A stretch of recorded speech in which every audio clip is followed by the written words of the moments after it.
আজ হঠাৎ কেন যেন প্রিয়ন্তীর কথা খুব মনে পড়ছে। প্রিয়ন্তী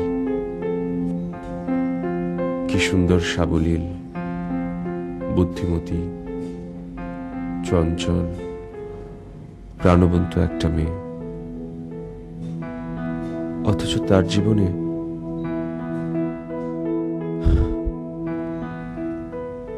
কতই বা বয়স ছিল তখন ওর, 17 কি 18।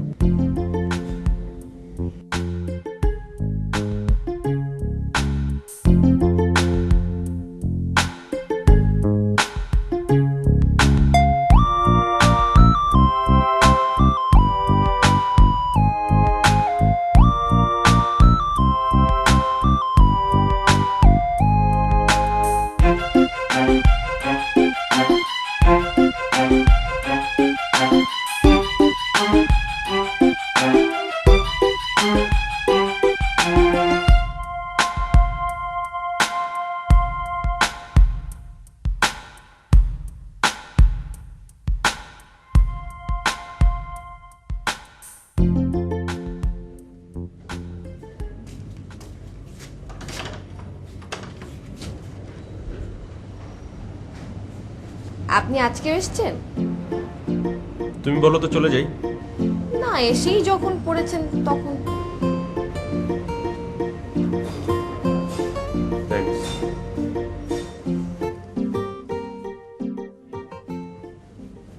আই তুমি কোথাও বেরোচ্ছ? ও মা, কাল তোমাকে বললাম না নাকি বলিনি? আমার আজকে একটা জরুরি সেমিনার আছে। তুমি গাড়ি নিয়ে বেরোবে? এটা আবার কেমন প্রশ্ন? কি আমার প্রশ্নের জবাব দিন। কি জবাব দেব? ন্যাকামো করবেন না। আচ্ছা, আপনি আমাদের বাড়িতে এত ঘন ঘন আসেন কেন? আমার সাথে দেখা করতে, তাই না? তোমার সাথে দেখা করতে আমি আসবো কেন? আমি তো আসি আমার স্যার, তোমার বাবার সাথে দেখা করতে। আর তখন তুমি বাসায় থাকো, তাই তোমার সাথে দেখা হয়ে যায়। তাছাড়া তোমাদের ফ্যামিলি আর আমাদের ফ্যামিলির মধ্যে একটা আত্মীয়তার সম্পর্ক গড়ে উঠেছে, সেই হিসেবে হ্যাঁ হ্যাঁ, আত্মীয়তার সম্পর্ক। আমার বোনের সাথে আপনার কাজিনের বিয়ে হয়েছে, তাতেই খুব আত্মীয়তা হয়ে গেল, তাই না? তা বিয়ের পর আমার বাবা হঠাৎ করে আপনার স্যার কি করে হয়ে গেল? হঠাৎ করে স্যার হতে যাবেন কেন? তোমার বাবা আগে থেকে আমার স্যার ছিলেন। আমি যখন ইউনিভার্সিটিতে পড়তাম তখন তোমার বাবা আমার টিচার ছিলেন, কিন্তু তখন তোমার বাবার ফ্যামিলি সম্পর্কে আমি এত কিছু জানতাম না। এখন যখন একটা আত্মীয়তা সম্পর্ক হয়ে গেছে, সবকিছু জানতে পেরেছি, ব্যাস এই। ও,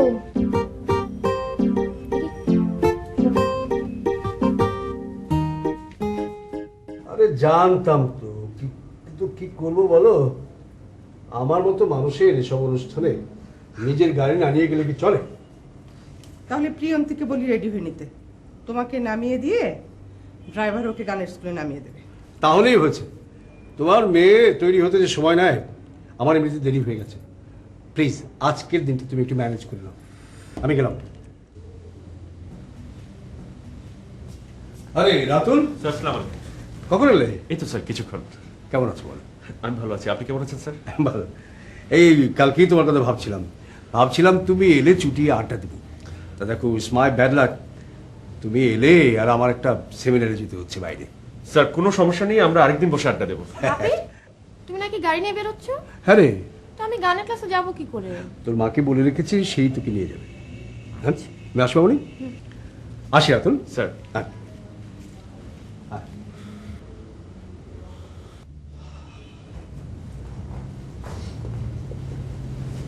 আন্টি আসসালামু আলাইকুম। ওয়ালাইকুম সালাম, বসো। কেমন আছেন আপনি আন্টি? না, তেমন ভালো নেই। সকাল থেকে মাইগ্রেনের পেন, প্রেশারটা একটু বেড়েছে মনে হচ্ছে। তাহলে তো আপনার বেড রেস্টে থাকা দরকার। আর বেড রেস্ট। প্রিয়ন্তীকে নিয়ে এক্ষুনি গানের স্কুল যেতে হবে। আজ থাক না মামনি, আজ গানের ক্লাস বাদ। সপ্তাহে তো ক্লাসই হয় দুটো, তার মধ্যে লাস্ট ক্লাসটা তোমার সিকনেসের জন্য ড্রপ করলে, আবার আজও। কিছু হবে না তো মামনি, আজ যা শেখাবে আমার আগে থেকেই শেখা আছে। এত কথা বলিস না তো, যা রেডি হয়ে নে।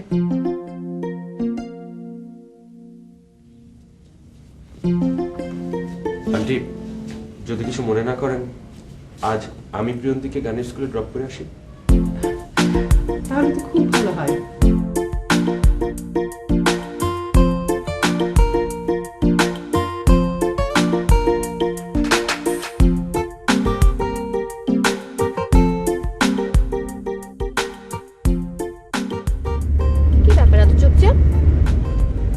ভাবছি কি ভাবছেন?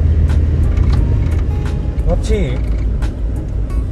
যে মানুষটা আমাকে একদম পছন্দ করতো না, আমাকে সহ্যই করতে পারতো না, সেই মানুষটা আজ কোনো প্রকার বাক্য ব্যয় ছাড়া আমার গাড়িতে একেবারে আমার পাশে।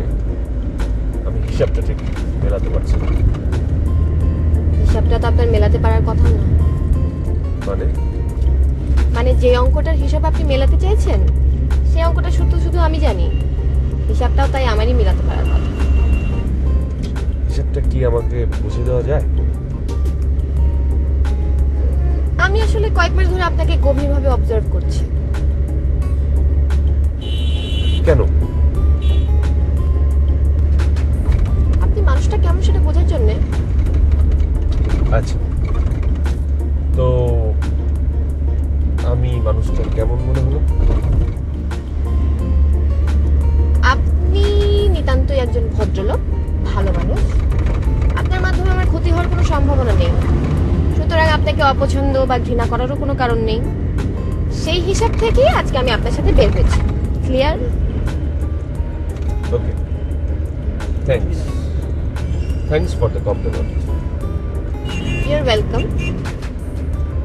আচ্ছা, ভাবনার কথার মাঝে তো আমি তোমার গানের স্কুলের ঠিকানাটা ভুলে গেলাম। ঠিকানাটা কোথায়? গানের স্কুলটা তো মোহাম্মদপুরে, কিন্তু আমরা তো এয়ারপোর্ট রোডে। ও মাই গড, তাহলে তুমি আমাকে বলবে না? ইচ্ছে করেই বলিনি। কেন? তাহলে আমি গাড়িটা এখন ঘুরিয়ে ফেলি। না, তার তো দরকার নেই। তাহলে তোমার গানের ক্লাস? আজ গানের ক্লাস বাদ, ওই সময়টুকু আমি আপনার সাথে ঘুরবো। কোনো আপত্তি? না না না, আমার আপত্তি থাকবে কেন? ওকে, কোথায় যাবে? গাড়িটা আপনার, স্টিয়ারিংটাও আপনার হাতে। আপনি যেদিকে নিয়ে যাবেন সেদিকেই যাব। ওকে।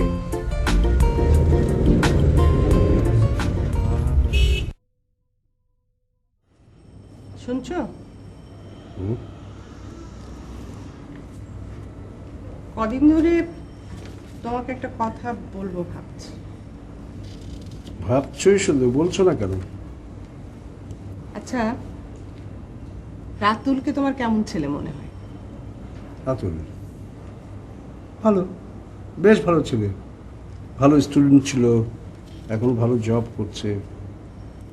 আচ্ছা ঠিক আছে, এখন বলো রাতুলকে তোমার মেয়ে জামাই হিসাবে কেমন মনে হয়? মেয়ে জামাই? তুমি কি প্রিয়ন্তীর কথা বলছো? হ্যাঁ। আরে কি বলছো, ও তো এখন ছোট, সবেমাত্র কলেজে পড়ে, এখনই কি? আরে বাবা, এখনই কি বিয়ের কথা বলছি নাকি? তাহলে শোনো, আজকালকার দিনে একটা ভালো ছেলে হাতে পাওয়া আর আকাশের চাঁদ হাতে পাওয়া একই কথা। রাতুল ছেলেটাকে যেমন তোমার ভালো লাগে তেমন আমারও ভালো লাগে। আর আমি লক্ষ্য করেছি রাতুলের সঙ্গে আমাদের প্রিয়ন্তীরও খুব ভালো সম্পর্ক ডেভেলপ করেছে। তাই? হ্যাঁ, শোনো, প্রিয়ন্তীর বিয়ে ওর বয়স অনুযায়ী সময় মতোই হবে। তোমার যদি মত থাকে আমরা পাত্রটা আগে থেকেই ঠিক করে রাখলাম, এই আর কি। না, মত তো আমারও আছে, কিন্তু গ্র্যাজুয়েশন কমপ্লিট করার আগে প্রিয়ন্তীর বিয়ে হোক সেটা আমি চাই না। আর সেক্ষেত্রে রাতুল কি এতদিন অপেক্ষা করে থাকবে? সে তুমি আমার উপর ছেড়ে দাও। রাতুল ভাই, আমরা কয়েকজন বন্ধু মিলে একটা মিউজিক্যাল ব্যান্ড ফর্ম করেছি। নতুন ব্যান্ড আর নতুন সলো সিঙ্গারদের নিয়ে একটা কম্পিটিশন হয় না, আমরা সেটাতে পার্টিসিপেট করতে চাই, কিন্তু কিভাবে কি করব বুঝে উঠতে পারছি না। আপনি আমাদের একটা ব্যবস্থা করে দিন।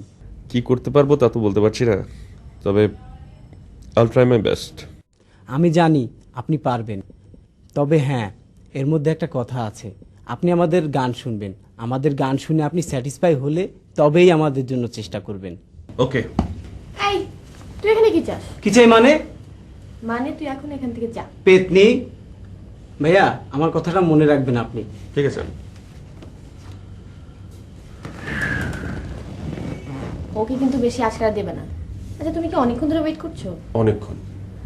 কাল আসতে পারিনি, আজ রাতে একটা প্রোগ্রাম আছে, 1 ঘন্টা মাত্র ফ্রি, ভাবলাম তোমার সাথে দেখা করে যাই। দেখা তো হলো, এখন যাও। মানে? মানে আজ তোমার কোথাও যাওয়া হবে না, তুমি রাতে খেয়ে তারপরে একবারে যাবে, তারও আগে তোমার বিচার হবে। আমার অপরাধ কি? অপরাধ কি? গুরুতর অপরাধ। তুমি গতকালকে প্রিয়ন্তীর সাথে দেখা করনি। ও হ্যাঁ, এটা বড় অপরাধ। Yes, I am not lying. Oh my God, really? That's good. সব কিছু হয়েছে রাতুল ভাইয়ের জন্য।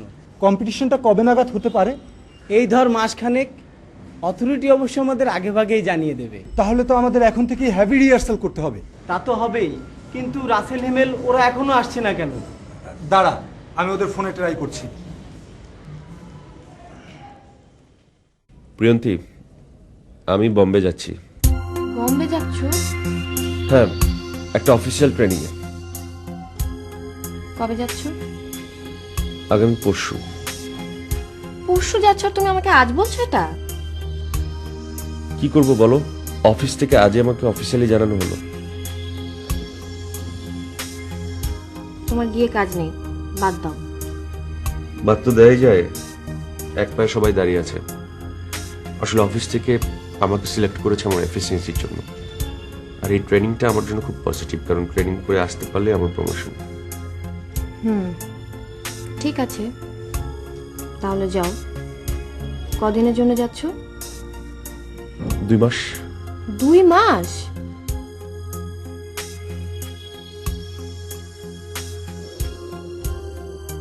এই 2 মাস আমি তোমাকে অনেক মিস করব।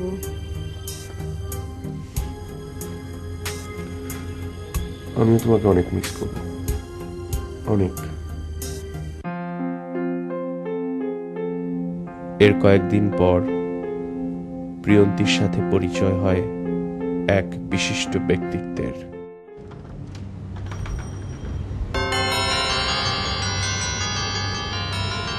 এটা কি জামালউদ্দিন সাহেবের বাড়ি?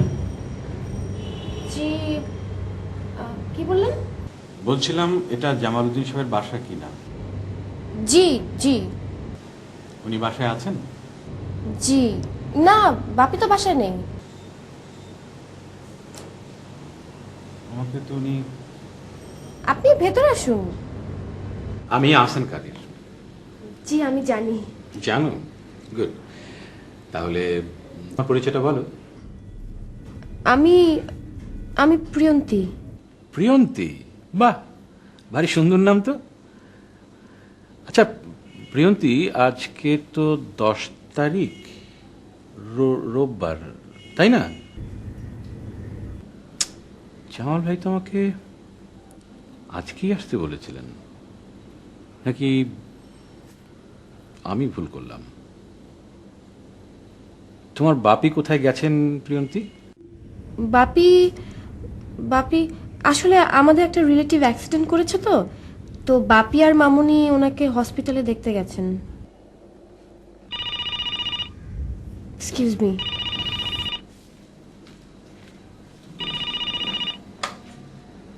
হ্যালো,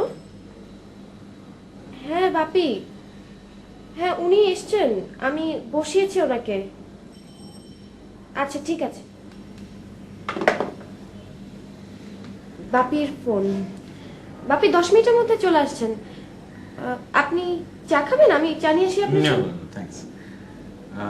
তোমার বাপের তো আসতে দেরি হবে, বসো না, তোমার সঙ্গে গল্প করি।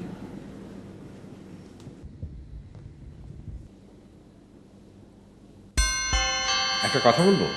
আচ্ছা বলি। আমি আসার পর থেকে দেখছি তুমি কিরকম অস্বাভাবিক হয়ে আছো, কেন বলো তো? আমি আসলে আপনি আমাদের বাড়িতে এসেছেন এটা আমি ঠিক বিশ্বাস করতে পারছি না। তাই নাকি? কেন? কেন? আসলে আপনি আমার অনেক পছন্দের লেখক। আপনার লেখা প্রায় সব বই আমি পড়েছি। এছাড়া আপনি যে উপস্থাপনা করেন সেগুলো আমি রেগুলারলি দেখি। দুটো মিলিয়ে আমার অবজারভেশনে মনে হয়েছে আপনি মানুষটাও বেশ ভালো। তোমার অবজারভেশন তো খুব স্ট্রং। তাও বলতে পারেন। আসলে এরকম পছন্দের লেখক প্লাস পছন্দের মানুষ, এরকম একজনকে নিজের চোখের সামনে নিজের বাসায় দেখলে যে কেউ একটু অস্বাভাবিক হয়ে যেতে পারে, পারে না? তা পারে, কিন্তু এখন কিন্তু তোমাকে আর অস্বাভাবিক লাগছে না। হ্যাঁ, আমারও তাই ধারণা। আপনি কি 1 মিনিট বসবেন প্লিজ? আমি এক্ষুনি আসছি।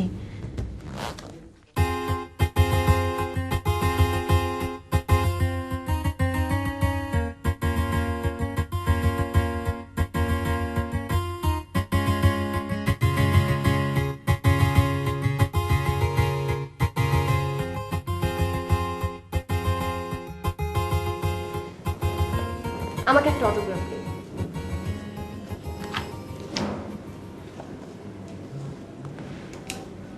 আপনাকে নিয়ে আমাদের ফ্রেন্ডসদের মধ্যে অনেক কথা হয়। তাই কি কথা হয়? সেটা তো আপনাকে বলা যাবে না।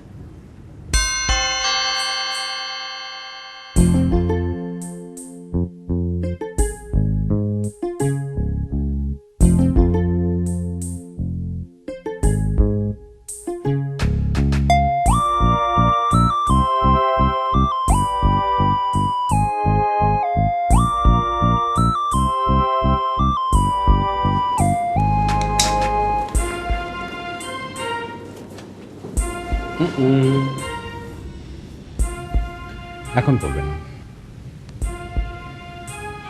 যখন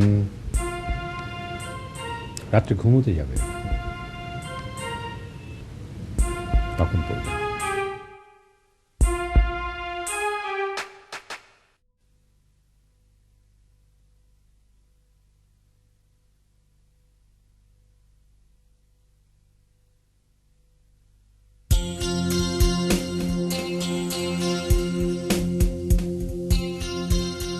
মায়াবী দুটো চোখ আর ভুবন ভোলানো হাসি, যেই দেখে সেই বলে তোমায় ভালোবাসি।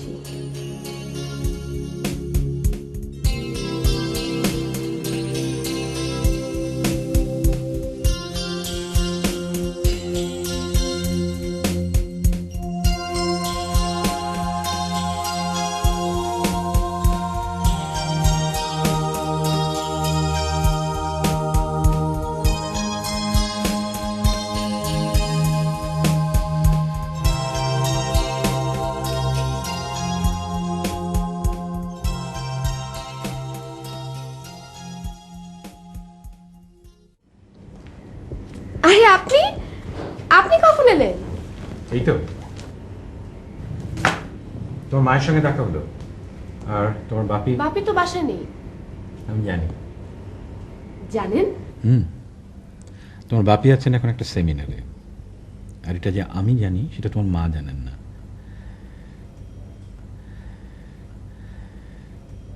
ইনফ্যাক্ট আমি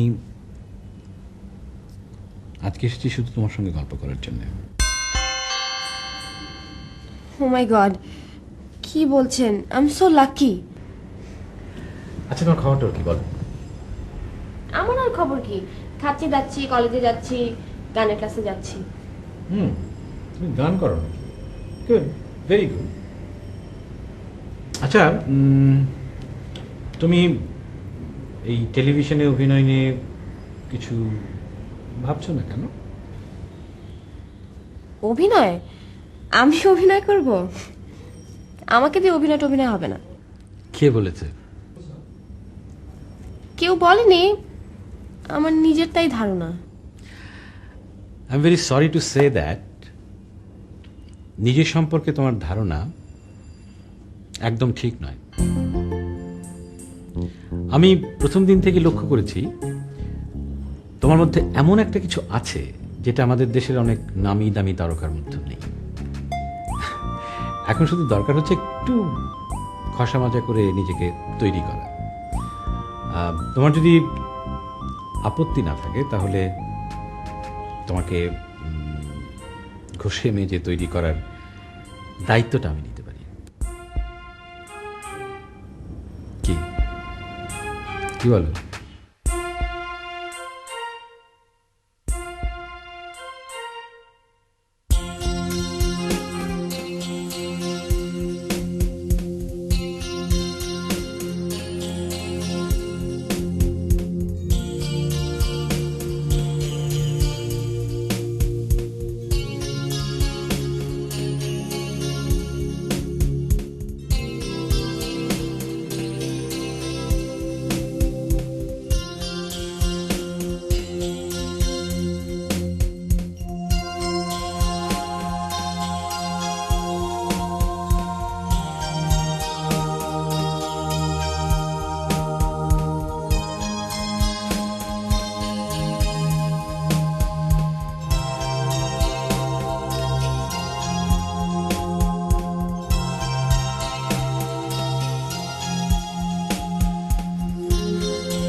ভেতরে আসতে বলবেন না? Okay, get inside.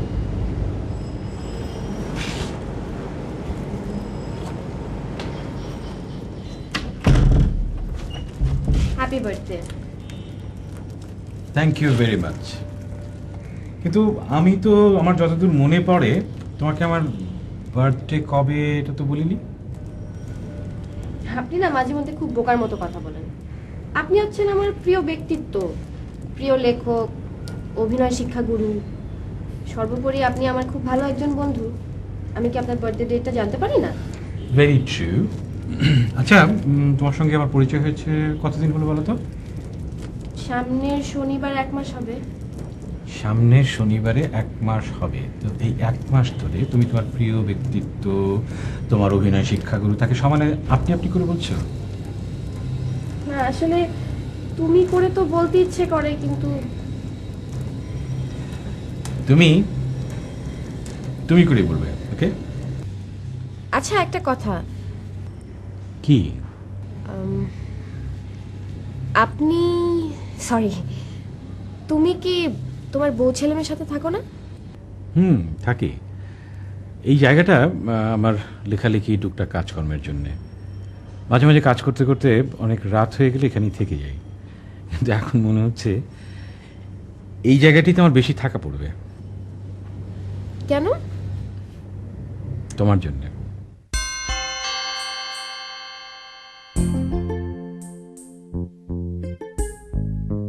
জানো, গত 10 বছরে আমার কোনো জন্মদিনে আমার এত ভালো লাগেনি। আজকের জন্মদিনটা আমার খুব আনন্দের, খুব মেমোরেবল। তাই? কেন বলো তো? এই যে তুমি এসেছো, আর আর তোমার শাড়িতে তোমাকে ভীষণ সুন্দর দেখাচ্ছে। জানো, আমি না আজ জীবনে প্রথম শাড়ি পরলাম। তাই? আচ্ছা একটা কথা না, কদিন ধরেই ভাবছিলাম বলবো, কিন্তু কি ভেবেছো যখন বলবে বলেই ভালো। না মানে প্রথম দিন তুমি আমার ডায়েরিতে যা লিখেছিলে, তুমি কি সত্যি সত্যি সেটা বিশ্বাস করো? আচ্ছা, তুমি সুন্দর এই কথাটা বলবার জন্য কি আমি খুব যোগ্য নই? না, ঠিক যোগ্যতার কথা বলছি না। আমি আসলে জানতে চাইছিলাম তুমি কি কথাটা ফিল করে লিখেছো? আচ্ছা, কেন ফিল করবো না বলো তো? তুমি তো সোসাইটিতে, মিডিয়াতে আমার অবস্থানটা জানো। আমি চাইলে যে কোনো মেয়েকে আমার বন্ধু বানাতে পারি। তোমার কথাটা না একদম আলাদা। যেদিন তোমাকে প্রথম দেখলাম, আমার মনে হলো এই মুখটাকে আমি অনেক দিন থেকে খুঁজে বেড়াচ্ছি। তার মানে কি তুমি আমাকে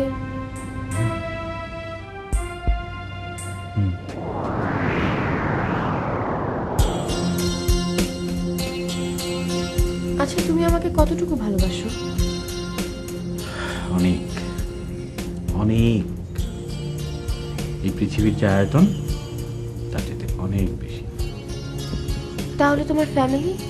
আমি আমার সুখের জন্যে সব ছাড়তে পারি। ভালোবাসি না, পছন্দ করি না, তবু মুখ কালো করে সারাটা জীবন কাটিয়ে দিতে হবে, এই নীতিটা আমি বিশ্বাস করি। অনেকদিন পরে আমি আমার সুখের নাগাল পেয়েছি। আমাদের দুজনের সুখের জন্য দরকার পড়লে আমি সব ছেড়ে দেব। দরকার পড়লে মানে? দরকার তো পড়বেই।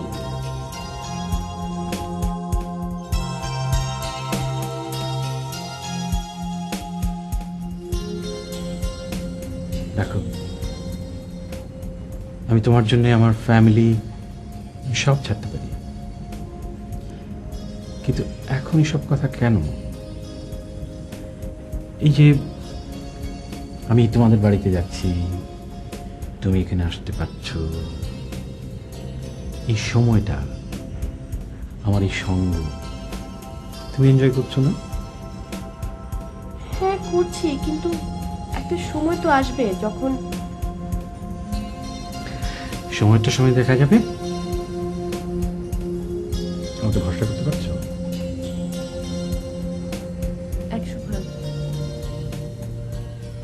আচ্ছা, একটা কথা আমার হঠাৎ মনে পড়ে গেল। কি? রাতুল ছেলেটাকে অনেকদিন দেখি না, ওর কি হয়েছে? আমাদের বাড়িতে আসে না কেন?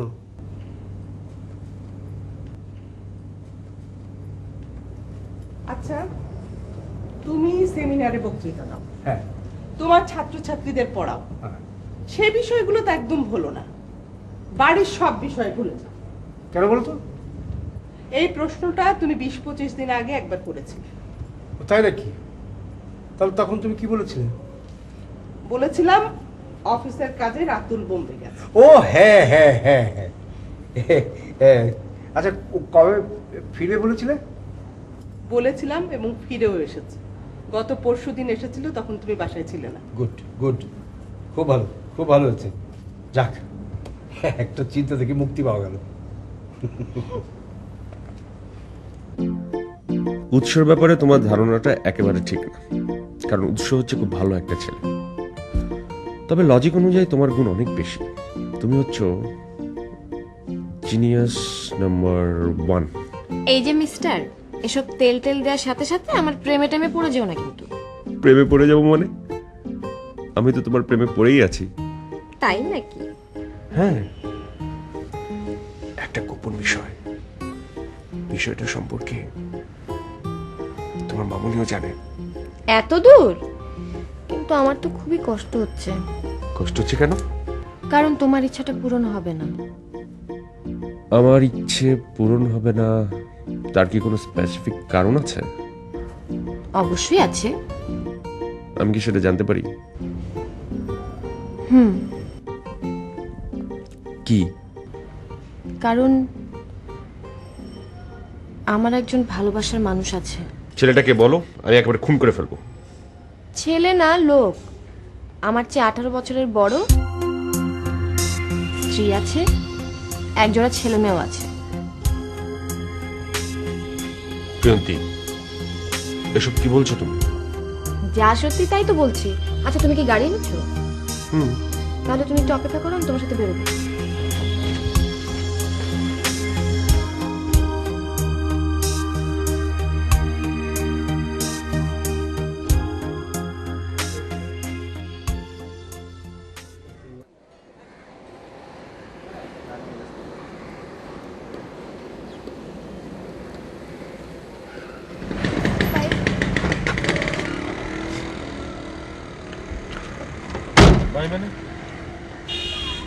তুমি না আমার সাথে ঘোরার জন্য বের হলে? ঘোরার কথা তো আমি কিছু বলিনি। বলেছিলাম তোমাকে নিয়ে বের হব। গন্তব্য চলে এসেছে, তাই চলে যাচ্ছি। কোথায় যাচ্ছ? ওই যে ওই ফ্ল্যাটে, ওখানে ওই মানুষটা থাকে। আসি তাহলে। Thanks for the lift. By.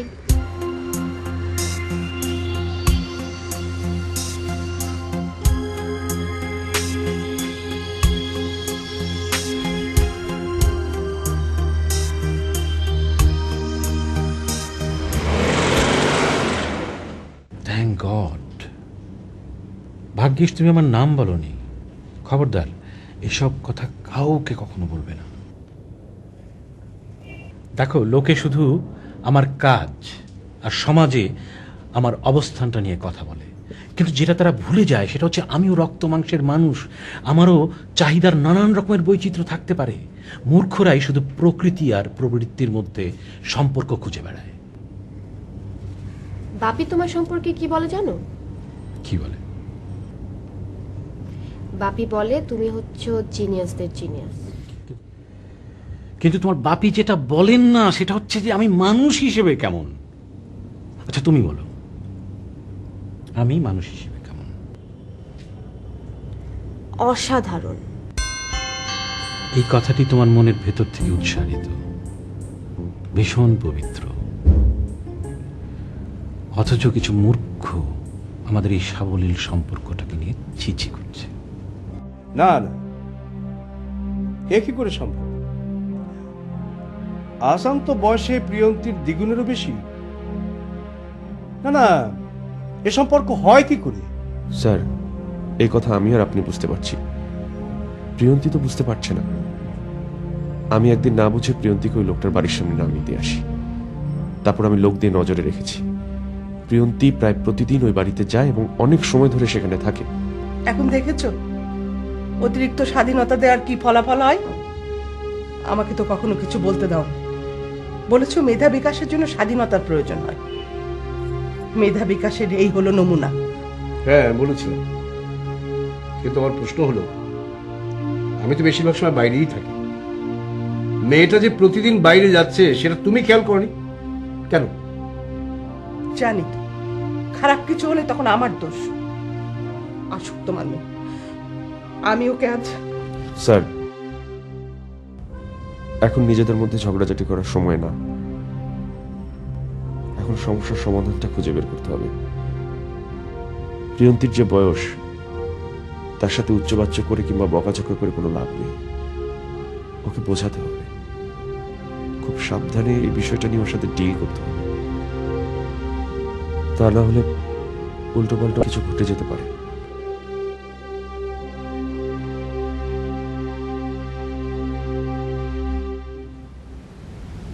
শুনছো? বলো। বাপি আর মামুনি সম্ভবত তোমার আর আমার রিলেশনটার ব্যাপারে আন্দাজ করছে। কিছু বলেছে? কাল আমাকে ডেকে বিয়ের ব্যাপারে কথা বললো। কি বললো? বললো যে আমি যেন রাতুলকে বিয়ে করে ফেলি। রাতুল কে জানো? রাতুল তোমাকে বলেছিলাম না, ওই যে বাপির স্টুডেন্ট, একটা বড় অ্যাড এজেন্সিতে চাকরি করে। তুমি কি বললে? বললাম আমাকে আরো কয়েকটা দিন ভাববার সময় দিতে। আচ্ছা, এতে ভাবাভাবির কি আছে? একটা ছেলে অ্যাড এজেন্সিতে চাকরি করে, নিশ্চয়ই ভালো বেতন টেতন পায়, বিয়েটা করে ফেলো। তারপর আবার কি? তুমি রাতুলকে বিয়ে করে বাপি মামুনির কথা রাখলে, আর তোমার বিয়ের পরে আমাদের সম্পর্ক নতুন আঙ্গিকে নতুন ধারায় চলতে থাকবে। আশ্চর্য, তুমি এসব কি বলছো?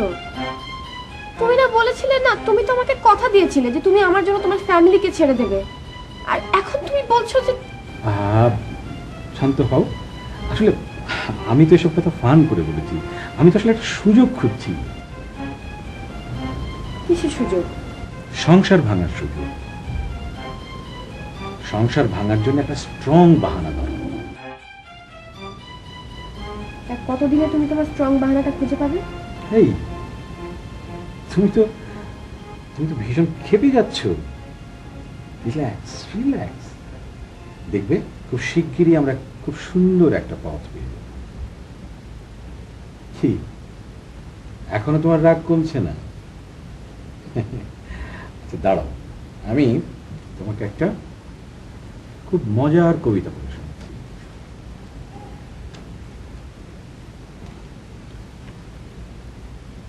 মাঝে মাঝে দূরে যাওয়া ভালো, কাছে থাকার জন্য।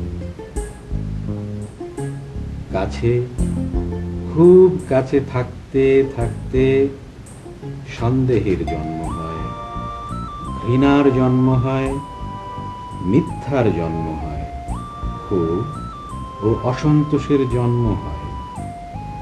তখন সেসব দিনে দূরে যাওয়া ভালো।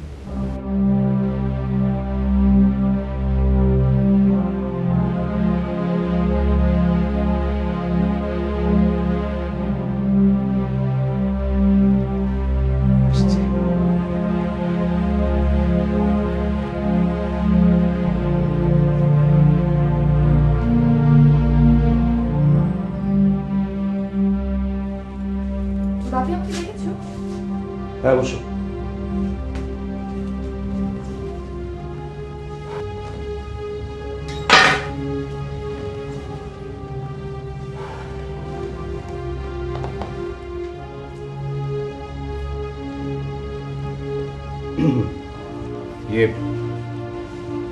প্রিয়ন্তী,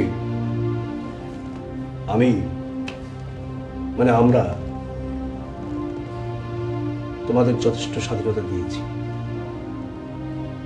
তোমাদের কোনো কাজে আমরা বাধা দিইনি কখনো। যখন যা চেয়েছো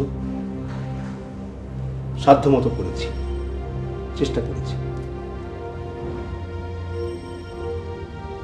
কিন্তু স্বাধীনতা মানে এই নয় যে তাকে এক্সপ্লয়েট করে তুমি বাজেভাবে ব্যবহার করবে।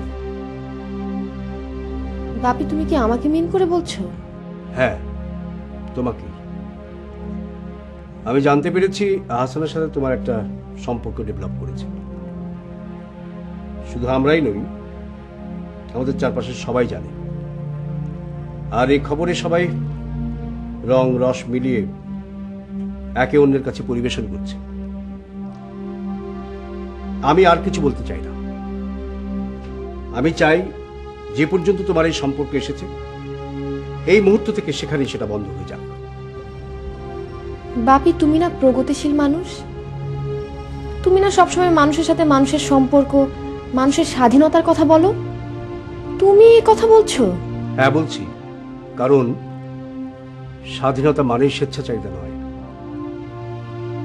যে কাজ সমাজের মানুষের চোখে নিন্দনীয়, যে কাজ করলে সমাজের চোখে হেয় হতে হয়, ছোট হতে হয়, অপমানিত হতে হয়, সেই কাজ আমি সাপোর্ট করতে পারি না।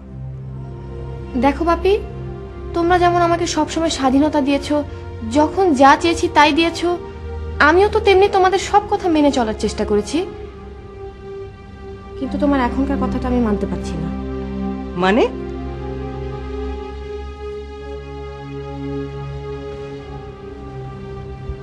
মানে আমার আর আসানের সম্পর্কটা এভাবে শেষ করে দেওয়া সম্ভব না।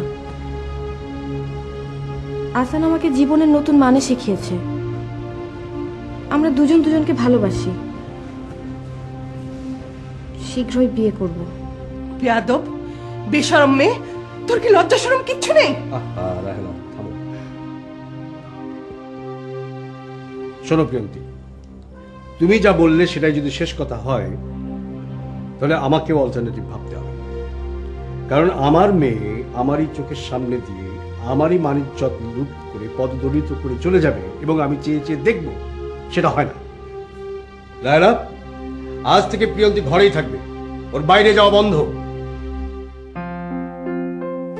এরপর প্রিয়ন্তীকে বেশ কয়েকদিন বাসায় আটকে রাখা হয়, বাইরে কোথাও বেরোতে দেওয়া হয় না। প্রথম কয়টা দিন প্রিয়ন্তী বেশ চিৎকার চেঁচামেচি করে।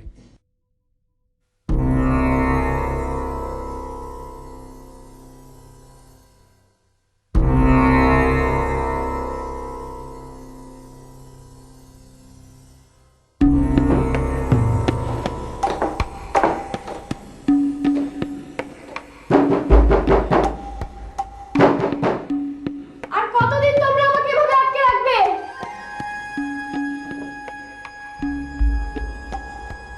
আমি আর আসান দুজন দুজনকে ভালোবাসি। পৃথিবীর কোনো শক্তি আমাদের দুজনকে আলাদা করতে পারবে না। তোমরা দেখো, তোমরা দেখবে, একদিন হাসান ঠিক এখান থেকে আমাকে নিয়ে যাবে, এখান থেকে নিয়ে যাবে। তোমাদের চোখের সামনে দিয়ে, তোমাদের চোখের সামনে দিয়ে আমরা হাত ধরাধরি করে এখান থেকে চলে যাব। দেখবে তোমরা, তোমরা দেখবে হাসান ঠিক আসবে, হাসান ঠিক আসবে। স্যার, আমি আসি।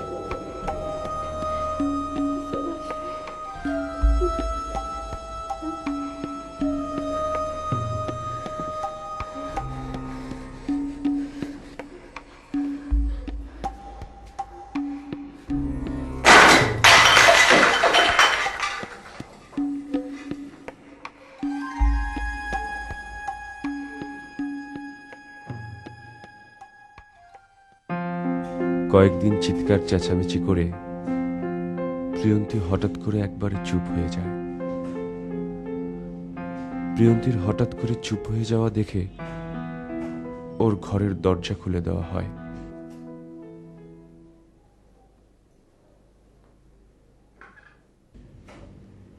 কিন্তু এ এক অন্য প্রিয়ন্তী। কারোর সাথেই সে কথা বলে না, শুধু একা একা বিড়বিড় করে। আসাদ,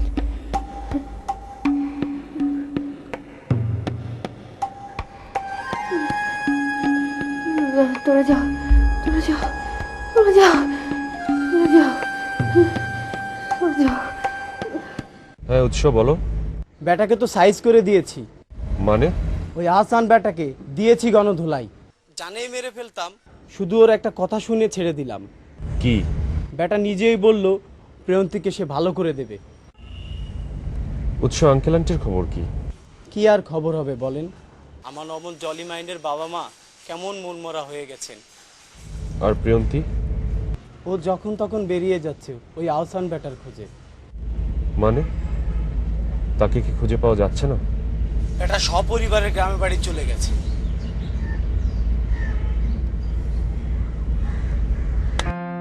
প্রিয়ন্তীর আচার আচরণ আরো অস্বাভাবিকতার দিকে যেতে থাকে। ওর জন্য ডাক্তার ডাকা হয়। কয়েকদিন ট্রিটমেন্ট করে কোনো রকম ভালো ফলাফল না পেয়ে ডাক্তার প্রিয়ন্তীকে ক্লিনিকে ভর্তি করার পরামর্শ দেন। ক্লিনিকে ভর্তির 10-12 দিন পর জামাল সাহেবকে ক্লিনিকে আসতে বলা হয়। ডাক্তার, প্রিয়ন্তীর কোনো ইমপ্রুভমেন্ট? প্রিয়ন্তী কি ভালো হয়ে যাচ্ছে?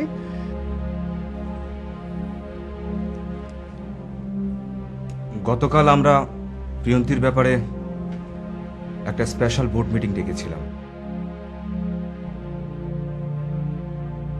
মিটিংয়ে সিদ্ধান্ত নেওয়া হয়েছে প্রিয়ন্তীকে আর ক্লিনিকে রাখার প্রয়োজন নেই। তাহলে মিটিংয়ের সিদ্ধান্ত অনুযায়ী যত তাড়াতাড়ি সম্ভব প্রিয়ন্তীকে পাবনা মেন্টাল হসপিটালে ভর্তি করতে হবে।